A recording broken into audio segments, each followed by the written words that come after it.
First game after the break for the Toronto Raptors, and we were hoping they were building momentum heading into the Christmas break with big wins on the road against the Knicks and the Cleveland Cavaliers. You know, the Raptors have only had like 3 road wins to that point. They had 2 more, obviously, and they made it 5 on the season. They're playing defensively really well. They're shooting the 3 extremely well. We're like, okay, they're starting to find their groove again. They're finding what made them so successful last season.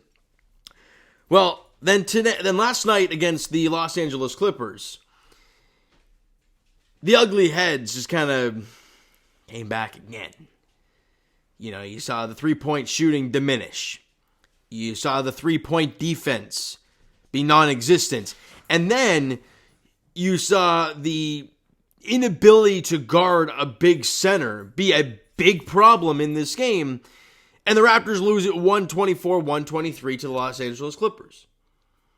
Before we talk about the game itself, we got to see Norman Powell back in a Raptors uniform, and that was very nice to see. Obviously, Storm and Norman, big part of this Raptors squad through all the good years for this team. The dunk against Indiana, which, you know, mounted that comeback to end up winning that series in 7. To the dunk on Thon Maker, to the big moments he had in all the playoff runs. I just loved Norm. We all did, understanding the grind, and we obviously knew he was on the Clippers, so good to see him back. Nice little tribute video for him. And of course, he had to hurt the Raptors, dropping 22 in the game. You all saw Kawhi Leonard back, and that's been a very rare occurrence for the Clippers to even see Kawhi Leonard out there, but he didn't play the first night of the back-to-back. I don't know if it was a back-to-back, actually, for the Clippers. Did they play the night before? Let me just check that real quick. They did, actually, and they went to overtime against Detroit. And then they came into Toronto and won. So that's even more painful for the Toronto Raptors. And the game started very well. The offense was cruising, right? They dropped 29. They only allowed 27. So you're up by 2. Malachi Flynn with a nice little layup at the end of the first quarter. Really nice job there. You go into the second quarter. Defensively, yeah, it starts to get sluggish. You notice early on, Zubac is just destroying the Raptors on the glass, and it's just really painful to watch. And early on, the Raptors were knocking down some threes. OG knocks down 2 in the first half, but you were -6 in the second quarter, but you're only down by 4 at halftime. It's not that big of a deal. But you go into the third, and the Raptors, who characteristically this season have struggled in third quarters, whether that's the inability to come out on time, whether it's not having fans really in the seats at that point that kind of just keeps the morale down. I don't know what it is, but third quarters seem, and it used to be first quarters for a little bit, third quarters for the Raptors just seems to be a dumpster fire. And it was in this game. Early on, they couldn't get anything going.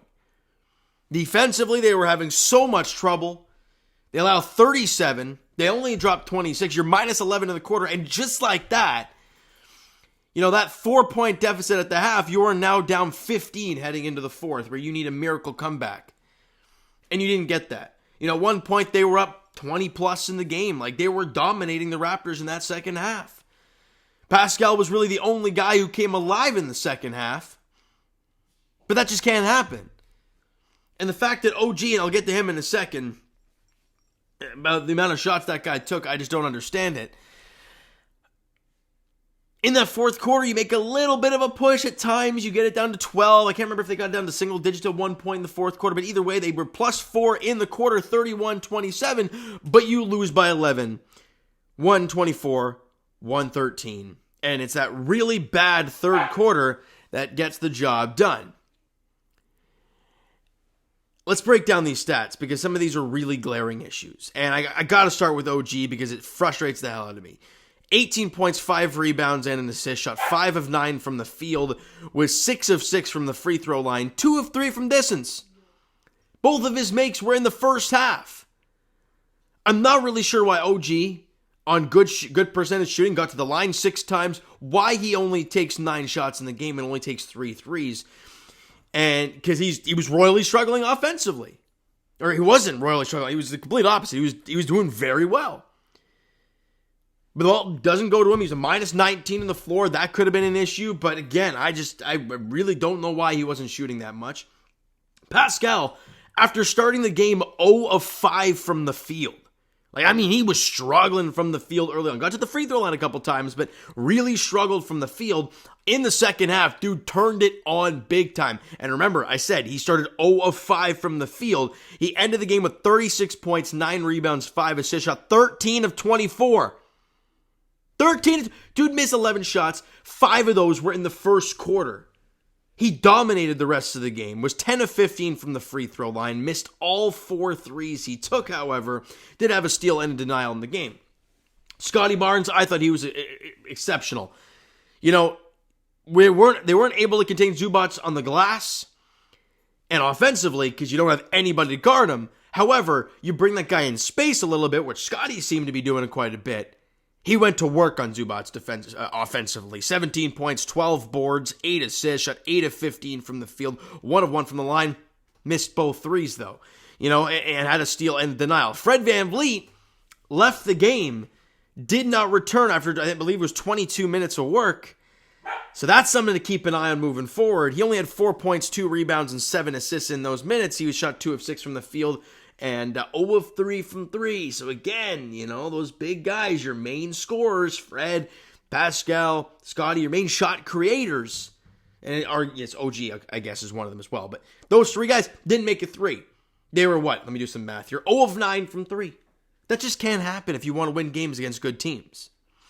Gary Trent, Malachi Flynn, like they've done since they've come off the bench, I thought they've done a phenomenal job shooting the ball. Gary Trent dropped 20 in the game, had an assist and a rebound, 8 of 16 from the field, 2 of 2 from the line, 2 of 4 from 3, had a steal on the block. I'll be the plus minus a little shaky for GT, but again, he's a guy out there to make buckets, and that's what he was doing. Malachi Flynn, 10 points, 1 rebound, shot 4 of 6 from the field, 2 of 3 from 3. He was a plus 5 on the floor. Would have loved to see him a little bit more, albeit didn't happen, but that's okay. So there are some positives, but the glaring negatives that have been an issue, all season long really, are still there. The inability to defend the 3, and here we go. The Clippers shot 48% from the field, 40% from 3. They made 15 threes. 83% from the line. The Raptors shot 51% from the field, and we're like, whoa, okay, they did a really good job. They shot a better percentage from the field. The problem was, and this was off of Zubac getting all these offensive rebounds, you had minus 11 in the attempts. They took 11 more shots than the Raptors. Well, that's what the Raptors are supposed to pride themselves on, is getting extra chances. They didn't do that last night. They didn't get those opportunities. At least they got more. 11 more shots. You're asking for trouble if you're a Raptor fan at that point. And threes. You shot 26% from 3. 6 made threes. Remember this team made 19 threes against Cleveland, I believe it was? He made 6 today. Do the math, guys. That's 9 3-point, 9 3-pointers made differential. That's incredible. It's an incredible difference. Yeah, I think that's, 27-point differential? I mean, that's a glaring issue. Plus, they had 11 more shots. The Raptors shot 81% from the line. Hey, not bad there. But then they beat you at your own game as well. Raptors got out-rebounded. They were minus 8 in the glass. They were minus 5 in the offensive glass, 15-10. They lost the turnovers category. We had 12 turnovers. They only had 9. They had 1 more second chance point, the Raptors. They had 4 more points off of turnovers, the Raptors. So just glaring issues that the Raptors were supposed to dominate, didn't do it yesterday. And I want to bring up quickly some of the Clippers numbers before I wrap this thing up. Zubac, as I mentioned, he dominated. You don't expect this guy to be your number 1 scorer. But he had 23 points and 16 rebounds. Shot 7 of 13 from the field, 9 of 12 from the free throw line. And he had 10 offensive rebounds. 10 of his 16 rebounds were on the offensive glass. The Raptors are trying to throw Kem Birch at him, trying to throw Christian Koloko at him. Tried starting Wancho, and we're like, no, that's not going to work. They don't have a guy to battle a Zubac. And it was very evident last night. And of course, Norman Powell killed you. With his shooting, of course. 22 points, 1 rebound, 3 assists for Norm. 8 of 14 from the field. 4 of 4 from the line. 2 of 3 from distance. Had 3 steals. Norman Powell doing Norman Powell things. Love him. We all do. It's just unfortunate that he dropped 22 on a night where the Raptors lost by 11. But it is what it is. Raptor fans, we got to move on. And these guys got to figure out, and we don't know the severity of what's going on with Fred. Maybe that'll move Malachi into the starting lineup. That might help a little bit more. I don't know what it's going to do. But if Fred's out the next game against the Memphis Grizzlies, I'm assuming Malachi's going to get the start, right? You'd like to think so, or unless they're going to move Gary back into there and put Scotty at the 1. And I don't know how they're probably going to do that. I can't see Nick putting Malachi to start just because we know how Nick Nurse and the relationship with Malachi, at least on the court, isn't the greatest, which is unfortunate because Malachi has been just at least shooting the ball really well, which his team hasn't been doing. So your next 2 games, and it's a back-to-back. You play Thursday against the Memphis Grizzlies at Scotiabank Arena. Then, the next night on Friday at 7:30 as well, you face the Phoenix Suns at Scotiabank Arena. 2 teams who are damn good. We talked about that incredible schedule the Raptors have had to play. Yeah, well, they're in the midst of that right now, and those 2 games on a back-to-back are not going to be easy. But if this team plays to their capabilities, they make threes, the sky's the limit. But they weren't doing that yesterday. So we'll see how this whole thing plays out, all right? So you know what, guys? That's going to do it for this one. If you enjoyed the video, and portions of the game, but a lot of it was pulling your hair out because you see the same issues over and over, smack that like button. Do appreciate that. Hit the subscribe button. If you guys not already, comment down below your thoughts on the video, thoughts on the game. Would you like, would you not like from yesterday's game for the Toronto Raptors? The Twitter and Instagram links are down in the description, so follow up, send me a DM to that great stuff. The Discord link is down in the description as well, so follow up there. And I will talk to you guys, Leafs edition very shortly, as they won in overtime in St. Louis last night, 5-4, with Willie Nylander scoring the OT winner. And back in action of the Raptors, as we talked about on Thursday, as they host the Memphis Grizzlies at Scotiabank Arena at 7:30. All right, so thank you guys so much for listening and watching. I hope you enjoyed the video, and not really the game last night. Talk to you guys then.